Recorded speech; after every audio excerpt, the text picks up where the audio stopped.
¿Alguna vez te has puesto a pensar en todos los secretos que esconden esos monstruos de acero que ves rugir por las autopistas? Hoy vamos a romperlos en pedazos, uno por uno, porque este es el único video que necesitas para entender todo lo que hay detrás de los camiones. Desde ejes que vuelan sobre el asfalto hasta motores que hacen temblar el suelo. Aquí no se guarda ningún secreto. Así que ponte cómodo, porque esto se pone bueno desde el primer segundo. ¿Por qué algunos ejes no tocan el suelo? Seguro que lo has visto más de una vez.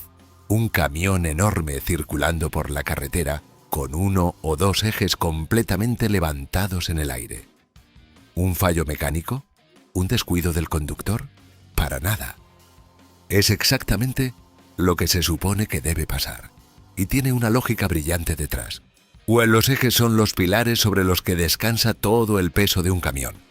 Básicamente, conectan dos ruedas y transmiten la fuerza del motor al suelo. Pero no todos los ejes son iguales. En un semirremolque típico encontrarás tres tipos principales. Los ejes de dirección, ubicados en la parte delantera, son los que permiten al conductor maniobrar. Los ejes motrices, situados en la parte trasera, son los que realmente impulsan al camión con toda la potencia del motor.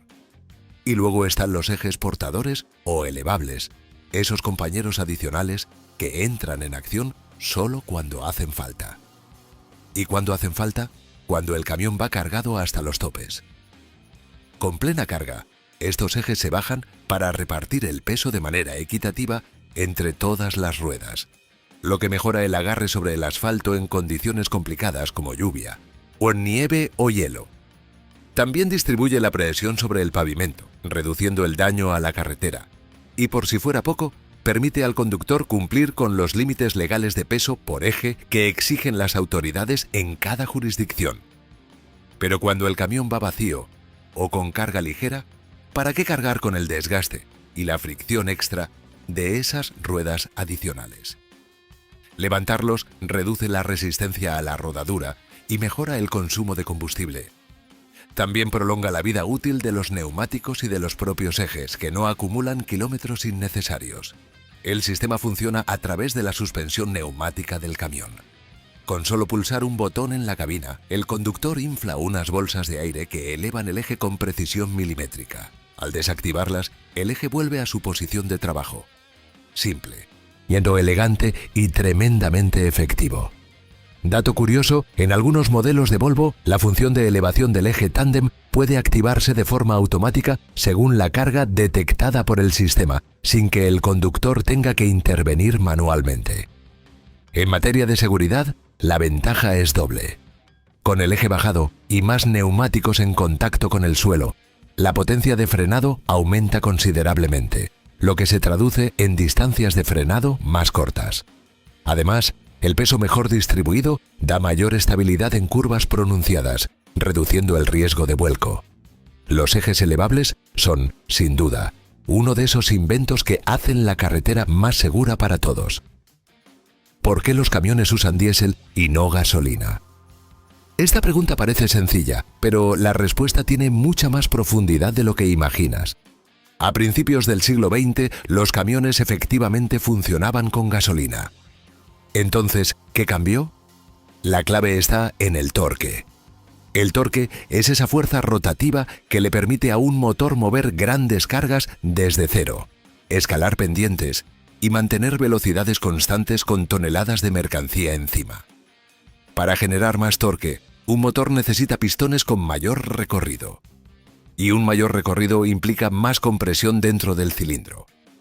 Aquí es donde el diésel tiene una ventaja brutal. Soporta niveles de compresión mucho más altos que la gasolina, sin detonar de forma prematura.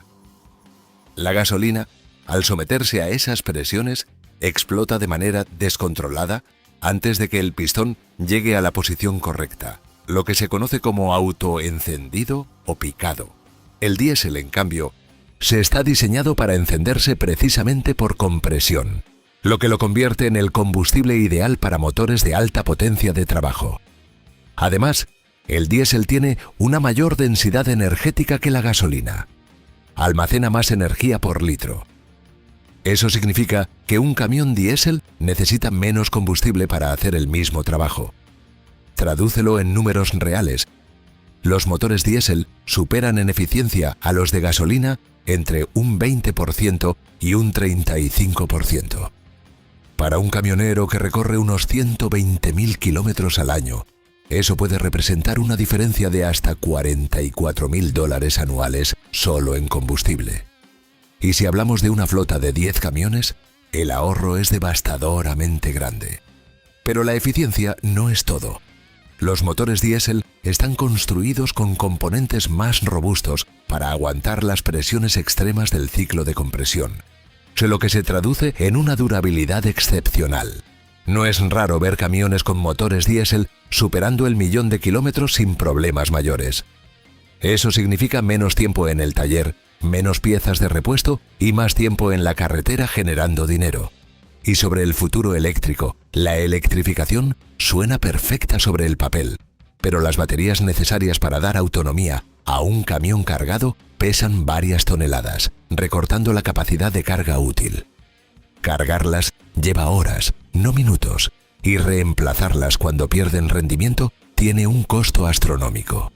Por ahora, el diésel sigue siendo el rey indiscutible del transporte pesado. Si el video te está resultando útil, dale like ahora mismo. Ayuda muchísimo al canal y así seguimos trayendo contenido así de detallado cada semana. ¿Por qué los camiones europeos tienen motores más potentes? Si alguna vez has comparado las especificaciones de un camión europeo con uno americano, habrás notado algo llamativo. Marcas como Volvo o Scania ofrecen motores de hasta 770 caballos de fuerza y 3.700 Nm de torque, mientras que en Estados Unidos el techo ronda los 605 caballos y 2.780 Nm. ¿Por qué esa diferencia si los camiones americanos son más grandes visualmente? La respuesta tiene 3 pilares: límites de peso, geografía y cultura. En Estados Unidos, el límite federal para un semirremolque es de 36 toneladas.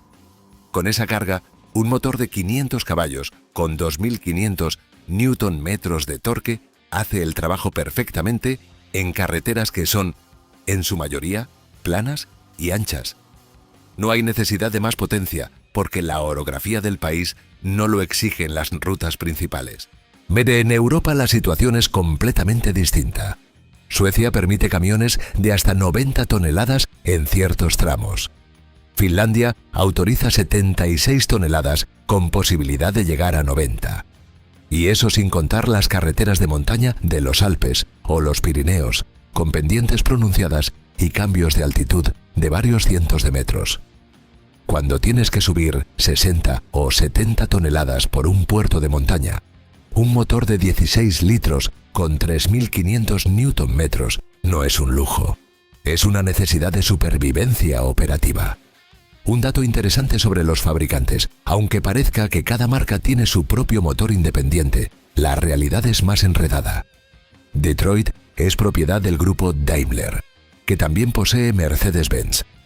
El grupo Traton controla tanto MAN como Scania y están desarrollando plataformas de motor compartidas. Volvo comparte tecnología con Mack y Renault. En la práctica, los motores están más emparentados entre sí de lo que aparentan. Y hay un factor que no se puede ignorar: el orgullo y la identidad.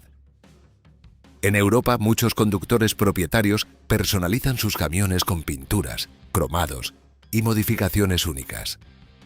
Conducir un Scania V8 no es solo una decisión técnica, es una declaración de estilo. El sonido inconfundible de ese motor 8 cilindros en BB es motivo de culto entre los aficionados.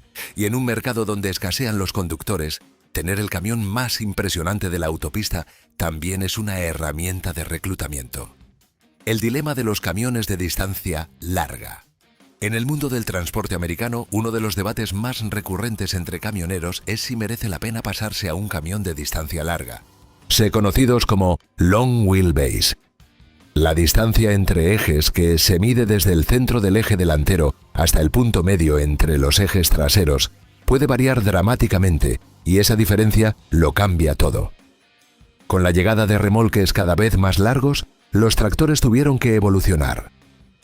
A partir de los años 70, se comenzó a regular solo la longitud del remolque, no la del conjunto completo, lo que dio libertad a los fabricantes para alargar los tractores. El resultado son los camiones de distancia larga actuales, que pueden llegar a las 300 pulgadas entre ejes. Las ventajas son evidentes: más comodidad para el conductor, gracias a una cabina más larga con mejor espacio habitable, un viaje más suave y estable por la mayor distancia entre ejes, y la capacidad de transportar cargas de plataforma plana de hasta 70 pies sin preocuparse por el voladizo trasero ni por permisos especiales. Pero tiene sus contrapartidas.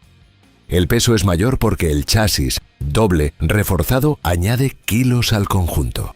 El consumo de combustible es más elevado y la maniobrabilidad se resiente. En zonas de carga, rampas de acceso y calles estrechas, maniobrar un camión con 300 pulgadas entre ejes puede convertirse en una pesadilla.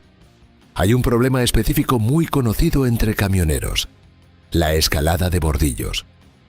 Cuando las ruedas delanteras suben un bordillo pronunciado, los tanques de combustible, ubicados entre los ejes, quedan expuestos a ese punto afilado. En un camión de distancia corta, para cuando los tanques llegan ahí, las ruedas traseras ya han subido el bordillo y el chasis se ha elevado. En un camión largo, esa protección natural desaparece. La distancia óptima, según los profesionales más experimentados, está entre 260 y 280 pulgadas. En ese rango se mantiene la maniobrabilidad necesaria para trabajar en cualquier escenario. Se conserva la capacidad de carga y se obtiene la comodidad adicional que hace los viajes largos más llevaderos. Además, el mayor valor de reventa de estos camiones compensa parcialmente el mayor consumo. Suscríbete al canal si aún no lo has hecho. Subimos contenido como este regularmente y no querrás perderte los próximos videos sobre el mundo del transporte. La revolución de las transmisiones automáticas. Hace apenas 15 años, aprender a conducir un camión semirremolque significaba dominar el doble embrague, de la sincronización de marchas y la capacidad de gestionar entre 10 y 18 velocidades con destreza quirúrgica. Hoy en día, el 90% de los camiones nuevos vendidos en Norteamérica llevan transmisión automática. El cambio ha sido radical y vertiginoso. ¿Por qué tantas marchas? Porque un motor de camión necesita operar siempre dentro de su rango óptimo de revoluciones por minuto para ser eficiente. Arrancar desde parado con una carga de 36 toneladas exige una relación de transmisión muy corta. Circular a 120 km por hora por autopista requiere exactamente lo contrario. Sin una gama amplia de marchas, o el arranque es imposible, o la velocidad máxima es ridícula. La primera transmisión automática para un semirremolque fue introducida por Eaton en 1950, pero era primitiva y poco fiable. En los años 90 llegaron las transmisiones automatizadas, que combinaban la economía de una manual con la facilidad de una automática. Básicamente, una caja de cambios manual gestionada por un ordenador. Fue el punto de inflexión. Las ventajas son múltiples. El conductor puede concentrarse completamente en la carretera sin distraerse gestionando marchas, lo que reduce la fatiga y mejora la seguridad. El ordenador cambia de marcha con una precisión imposible de replicar manualmente, optimizando el consumo en cada kilómetro. En arranques en pendiente, la electrónica gestiona el par de manera que elimina el riesgo de irse hacia atrás o de quemar el embrague. El mantenimiento también se simplifica. Sin embrague que desgastar por parte del conductor, los intervalos de servicio se alargan y la curva de aprendizaje para nuevos conductores se acorta drásticamente, o algo vital en un sector con escasez crónica de profesionales. Las desventajas: el coste inicial es algo mayor aunque la diferencia se ha reducido tanto que varios fabricantes ya ofrecen la automática como equipamiento estándar. La complejidad electrónica puede complicar las reparaciones en talleres poco equipados. Y algunos conductores veteranos simplemente echan de menos esa sensación de control total que daba la caja manual. El futuro apunta hacia los vehículos eléctricos, que por su naturaleza no necesitan caja de cambios. El motor eléctrico entrega torque máximo desde 0 revoluciones por minuto de forma instantánea. Aunque los camiones eléctricos siguen siendo escasos en las carreteras actuales por las limitaciones de autonomía y carga de baterías, representan el horizonte inevitable hacia el que apunta la industria. Para terminar, algunos datos que sorprenden incluso a los profesionales del sector. El neumático de un camión cargado puede soportar hasta 4.500 kilogramos de peso. La presión de inflado correcta es fundamental. Un neumático con solo un 20% menos de presión puede aumentar el consumo de combustible un 2% y acortar su vida útil a la mitad. El motor diésel fue patentado por Rudolf Diesel en 1892. Su inventor murió en circunstancias misteriosas en 1913, desapareciendo durante una travesía en barco por el Canal de la Mancha. Nunca se encontró su cuerpo. Los camiones de transporte de larga distancia en Estados Unidos recorren en promedio más de 160.000 kilómetros al año. Para ponerlo en perspectiva, eso equivale a dar 4 vueltas completas a la circunferencia de la Tierra. El freno motor o freno de compresión, se conocido como Jake Brake por la marca Jacobs, que lo popularizó, funciona convirtiendo el motor en un compresor de aire para frenar sin usar los frenos de disco. Es tan ruidoso que muchas ciudades tienen señales específicas prohibiendo su uso en zonas residenciales. En China, operan algunos de los camiones más pesados del mundo, los llamados road trains, o trenes de carretera, que pueden tirar de 4 o 5 remolques encadenados con pesos totales que superan las 300 toneladas. Son literalmente trenes sin raíles. Y con esto, llegamos al final de este recorrido por el universo oculto de los camiones. Hemos desentrañado el misterio de los ejes que vuelan, comprendido por qué el diésel domina el mundo del transporte pesado, visto por qué Europa necesita motores de 770 caballos. Se han explorado las decisiones clave detrás de los camiones de distancia larga y presenciado cómo las transmisiones automáticas han redefinido la profesión. Detrás de cada camión que adelanta en la autopista hay décadas de ingeniería, decisiones económicas, regulaciones y cultura que lo han moldeado hasta convertirse en lo que es. La próxima vez que veas uno de estos gigantes, ya sabrás exactamente qué está pasando debajo del capó, bajo el chasis y en cada eje. Si este video te ha resultado interesante, dale like y compártelo con alguien a quien le apasionen los camiones y los motores. Y si quieres seguir aprendiendo sobre el mundo del transporte, los motores y todo lo que mueve al mundo, suscríbete al canal. Nos vemos en el próximo video.